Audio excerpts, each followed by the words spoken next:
بس انتوا مين؟ جيت ولا لا؟ والله ما حجت ولا شفت. طب انا هقول لك. اتفضل. انا هحددك على حساب انا مش على حساب مصر. ردا للجميل ولوفاء الحاجة زينب التي تبرعت بالحلق الوحيد الذي تملكه لصالح مصر، تسلمت اليوم الحاجة زينب تذاكر السفر للحج بمندوب من الرئاسة وبصحبة محافظ.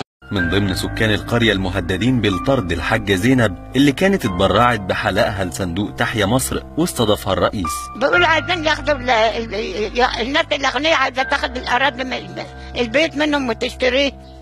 لا يعني ده الناس غلابة، ده ناس فقراء وغلابة وكانوا هنحاول ايه ولا ايه؟